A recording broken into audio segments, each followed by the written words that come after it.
안녕하세요. 힘겨운 결혼 생활을 했던 30대 여자랍니다. 다들 결혼은 꼭 두 번, 세 번 생각해보고 신중하게 하라고 하죠. 그런데 제가 결혼을 해보니 왜 그렇게 다들 결혼을 신중하게 해야 한다며 말리는지 알겠더라고요.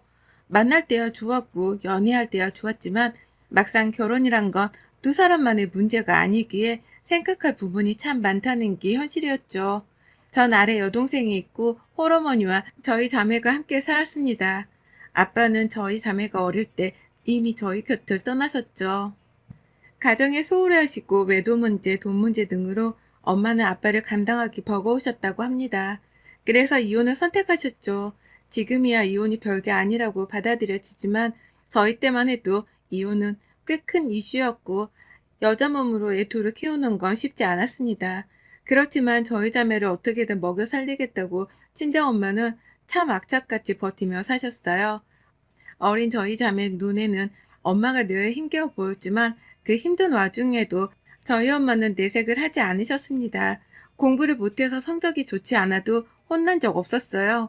그저 조금만 더 열심히 해볼래? 라던가 최선을 다한 거면 괜찮다고 말씀해 주셨죠. 저 같으면 그렇게 힘들게 키우는 자식이 공부도 제대로 안 하면 속이 타서 뭐라고 할 것 같거든요. 내가 이렇게 고생하는데 공부 하나 못하냐고, 성공해야 먹고 살지 뭐 할 거냐고 막 그럴 것 같은데 저희 엄마는 그런 게 없으셨습니다. 엄마는 또 본인에게 쓰는 건 너무 아까워하셨고 아끼셨지만 저희 자매에게는 아낌없이 사셨어요. 그렇게 희생해 주신 엄마 덕분에 부족함 없이 사랑받으며 살 수 있었습니다. 오히려 아빠와 함께 살 때보다 엄마와 동생, 저 이렇게 세 식구가 살 때가 훨씬 행복했고 안정되었어요. 그게 다 엄마의 희생 덕분이란 걸 알기에 저랑 동생은 사회생활을 시작하고 돈을 벌기 시작하면서 엄마께 늘 효도를 했습니다.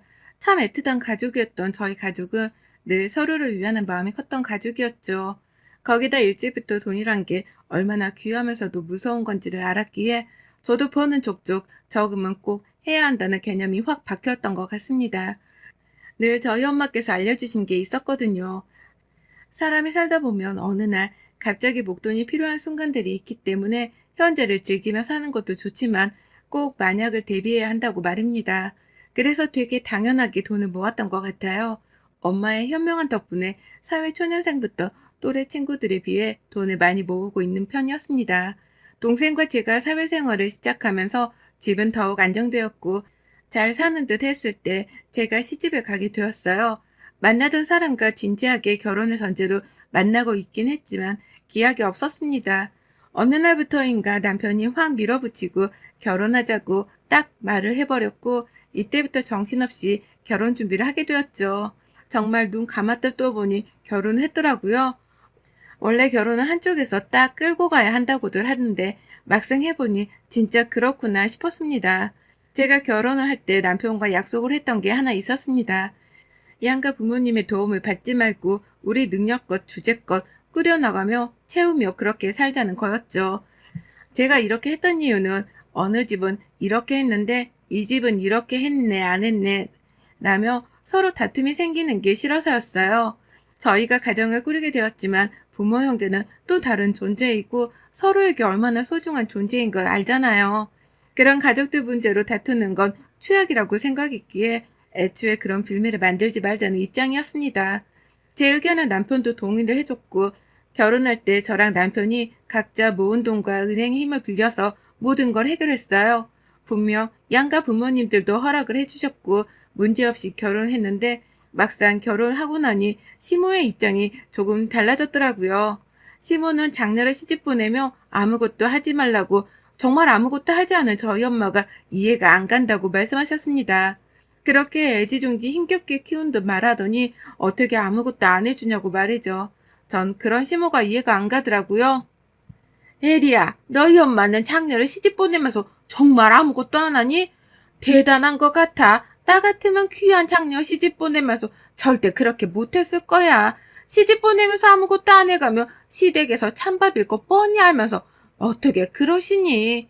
너 시집살이 당해도 괜찮다. 뭐 이건가? 아, 저희 엄마는 제 성격을 아시거든요.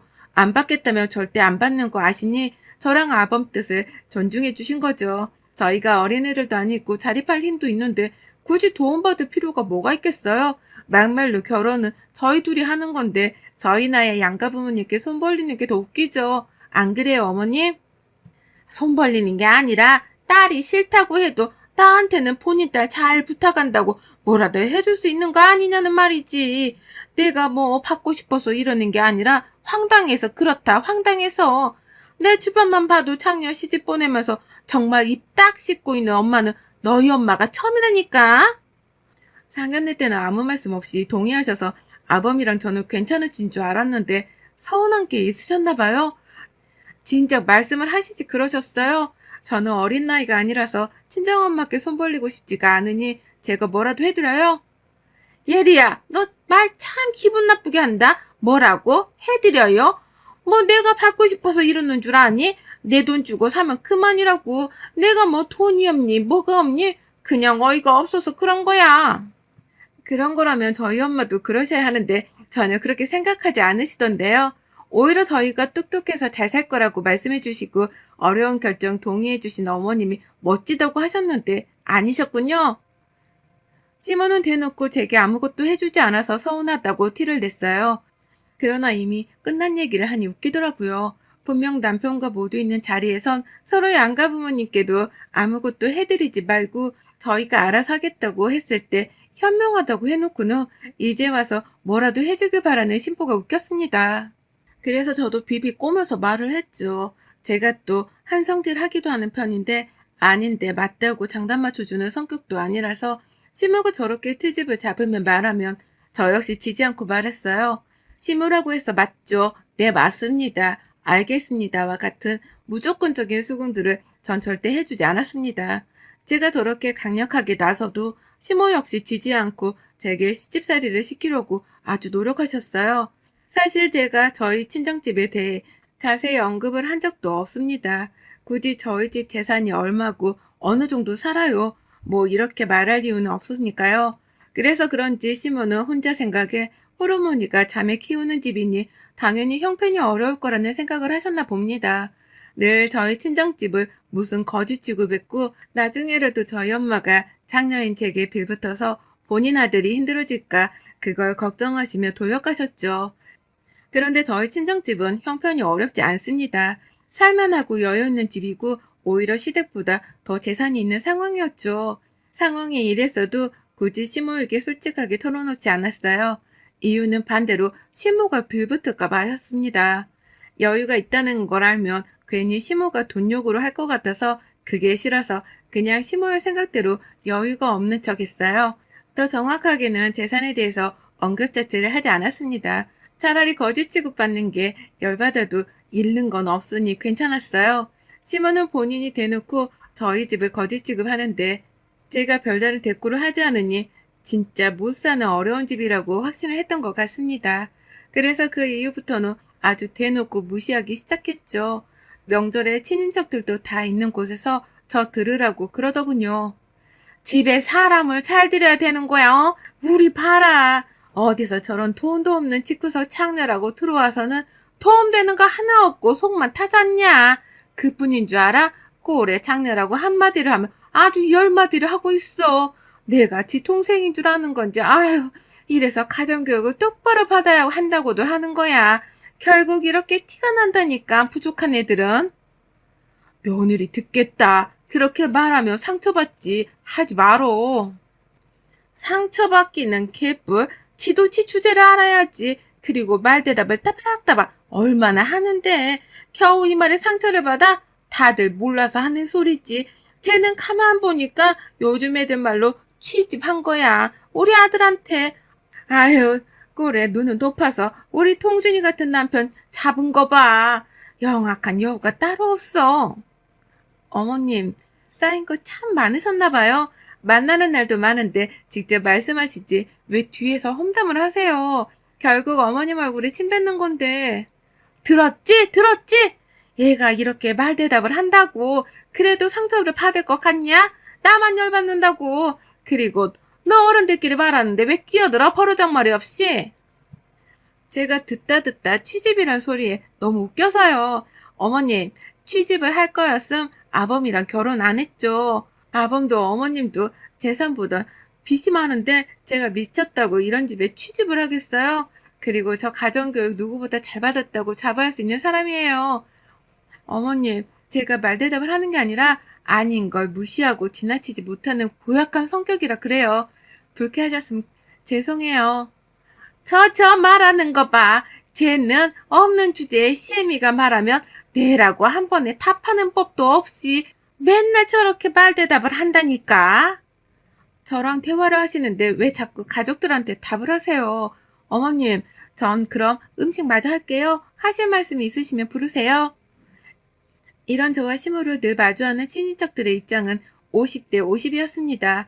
시모 성격을 알기에 제 입장을 이해하는 가족들이 반이었고, 그래도 시모에게 대드는 건 아니라는 가족들이 반이었죠. 그러나 누가 제 편이고 아니든 전 제 말만 하면 되는 거라 상관없었어요. 그저 제 편이어주길 바라는 사람 딱 한 명의 남편은 정작 모른 척하기 바빴기에 이 결혼을 하고 후회가 밀려오긴 했습니다. 처음에는 시모와 제 사이에서 어떻게든 해보려고 하는 듯 보였으나 남편이 그러더군요. 하루 이틀도 아니고 매번 이러면 본인도 어쩔 수 없다면서 그냥 알아서들 잘 풀고 살라고 말이죠. 그리고 전 그렇게 서로가 싫고 미우면 안 보고 사는 방법도 생각을 하자고 했어요. 결국은 이 말뿐이었고 행동으로 실천한 건 단 하나도 없었습니다. 늘 팔짱 끼고 멀리서 남일처럼 지켜보기만 했어요. 남편은 그저 시무와 제가 다툼이 나기 시작하면 밖으로 나가거나 차에 가거나 그 자리를 아예 피해버렸고 평온하게 낮잠을 자기도 했습니다. 그렇게 결혼하자고 매달릴 때는 언제고 막상 결혼해서 본인 엄마에게 당하는 저를 보고선 어떻게 이렇게 행동을 할 수 있나 싶어 처음에는 서럽고 서운했죠. 그런데 시간이 지나니 서럽고 서운한 감정이 싹 사라지고 열받기도 하다 아예 무감정으로 변하더라고요. 솔직히 제가 시집살이를 당했던 이유가 따지고 보면 저희 친정집에 여유가 없어서 그런 줄 알아서였기에 어느 정도 있다고 말하면 모든 게 끝날 것 같긴 했습니다. 그렇지만 친정엄마 재산이 제 것도 아닌데 그걸 왜 말하겠어요? 애초에 그런 걸로 저를 탓하며 시집살이 시키는 시모가 정말 나쁜 거죠.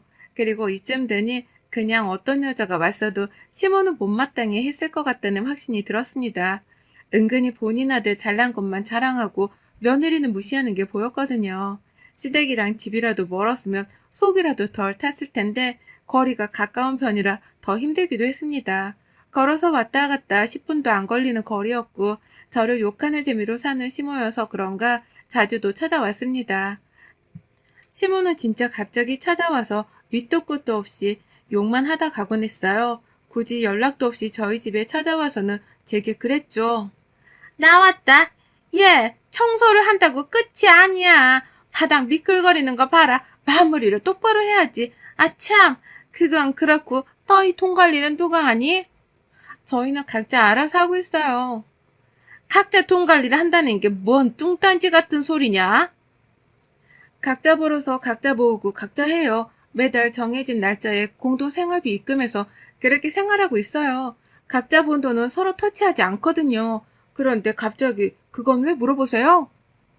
잘하고 있네, 행여나. 네가 우리 동준이 벌어온 돈 다 묶어서 네가 관리하나 해서 물었다. 네가 관리하면 절대 안 돼. 지네 친정집에 돈 빼돌릴지 어떻게 알아? 고양이한테 생사를 맡기는 거지 그거는. 예, 따로 관리하니 걱정도 마세요.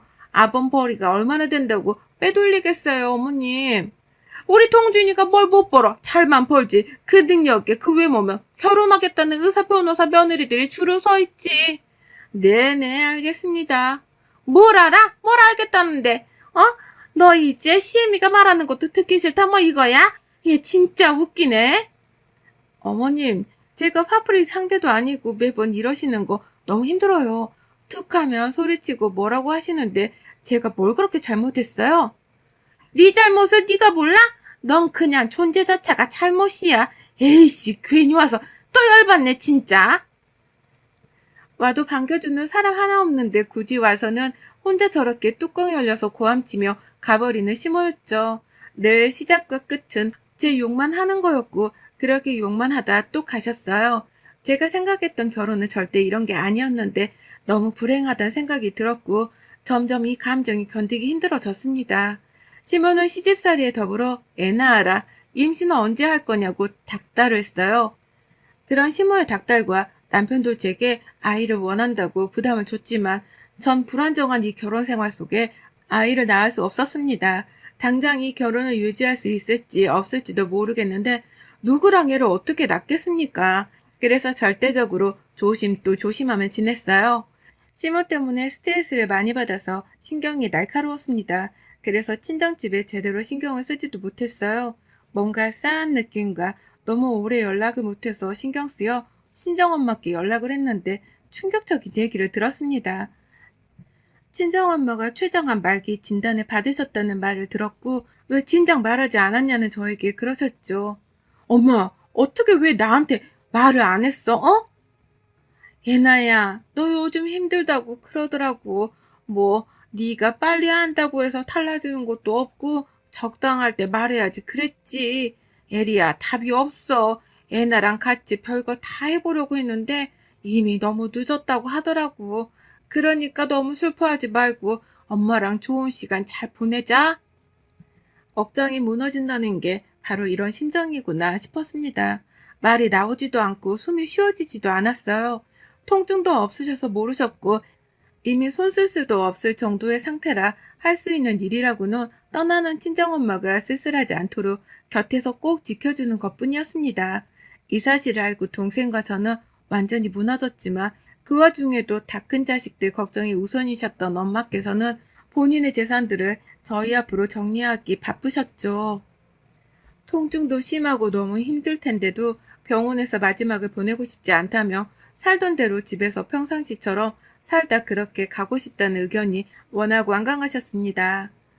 절대 그렇게 둘 수는 없었지만 결국 친정엄마의 의견을 존중하기로 했어요. 통증이 너무 심할 때는 급히 병원으로 갔고 그 외에는 집에서 약을 먹으며 그렇게 버티고 버티시며 저희 자매와 남은 시간을 보냈습니다. 하루하루가 너무 소중하고 흘러가는 시간을 부여잡고 싶은 심정으로 살고 있었죠. 그런 제게 이 모든 걸 아는 시모는 이런 말을 했습니다. 또 친정 갔니? 아이 거기서 사는 거야 뭐야. 아무리 엄마가 아프다고 해도 그렇지 다 내팽개치고 멋대로 살 거면 결혼을 뭐하라고 했니? 아무튼 그건 그렇고 뭐 상태가 지금 어떤데? 엄마 그렇게 말하지 마. 장모님 정말 상황 심각해. 아유 이게 참 그러네. 아니 근데 너네 엄마 혹시 뭐 빚이나 이런 거는 없냐? 죽고 나서 너한테 빚 같은 거 떨어져서 갚아야 하는 거 아니지? 사는 집은 자가라고 들었는데 어차피 정리할 거 그거 얼른 팔아라. 어머님, 지금 그게 저한테 할 말이세요? 진짜 미치지 않고서야 그런 말이 나오세요, 지금? 그리고 집을 팔든 말든 어머님이 무슨 상관이신데요? 이게? 너 지금 나한테 미쳤다고 했냐? 돌아도 아주 단단히 돌았어, 아주. 아무튼 시간이 없어서 그러니까 집 팔아서 돈 좀 보태라. 동아 임신했어. 결혼해야 한다고. 엄마 진짜 그만하라고. 진짜 사람인가 싶네요. 그리고 어머님 딸이 결혼하는데 왜 저한테 돈을 달라고 하세요? 뭐 맡겨주셨어요? 땡전 한 푼 주고 싶지 않으니까 바라지도 마시고 앞으로 저 찾아오지 마세요. 어머니 목소리도 얼굴도 보기 싫으니까요. 저는 시모에 대한 감정이 극으로 차올랐고 정말 가만두고 싶지 않았습니다. 그 어떤 것도 할 수 없을 정도의 슬픔에 잠겨있는 제게 시모는 너무했죠. 과연 사람인가 싶을 정도였어요. 전 원래 왔다 갔다 하며 엄마 곁에 있었습니다. 긴 시간을 함께 있고 친정집에서 잠을 자기도 했지만 아이 짐을 다 싸들고 친정집에 가서 회사 휴가도 내고 엄마 곁을 지켰어요. 그러나 결국 엄마는 떠나셨습니다. 마음의 준비를 그렇게 했는데 막상 엄마가 떠나고 나니 감당할 수 없는 슬픔에 참 많이 아프고 힘들었어요. 그런 저를 꼴의 남편이라고 남편이 위로하고 밥 먹이고 노력은 했습니다. 산 사람은 살아야 한다는 남편과 동생의 말에 정신줄을 붙잡고 저도 여느 때처럼 살아보려 노력했고 그렇게 하루 이틀 살아갔어요. 그러던 중 신우가 만나던 사람과 드디어 결혼한 것 같았죠. 축하는 했지만 제가 정신이 완벽히 돌아온 상황은 아니었기에 별 생각이 없었습니다. 하루는 시모가 시댁으로 오라고 불렀죠. 주말에 집에서 쉬다 남편과 같이 시댁으로 갔고 거기엔 신우와 시모가 있었어요. 시모는 또 제게 보험금이라도 뭐 나온 돈 없냐고 돈을 달라고 했고 저는 눈이 돌았습니다. 이성을 잃었죠. 남편은 저희 집 형편도 다 알고 있고 제가 여유가 있다는 것도 알지만 시모에게 언급하지 않았습니다. 이런 식으로 문제가 생길까 봐요. 제가 돌아서 시모에게 들이받으려고 하는데 남편이 먼저 폭발했습니다. 제발 좀 그만하라고. 사람 된 도리나 하고 살자 우리 좀, 어? 이 사람한테 결혼하고 내내 시집살이만 시켜놓고 이 상황에 돈을 달라고 해? 그것도 장모님 사망보험금이라도 달라고? 아 진짜 내 엄마지만 정 떨어진다. 너도 네 능력 없으면 얘도 낳지 말고 결혼도 하지 마. 어디서 나이 처먹고 엄마 앞세워 그러고 있어? 아들, 너 지금 미쳤어? 어떻게 엄마한테?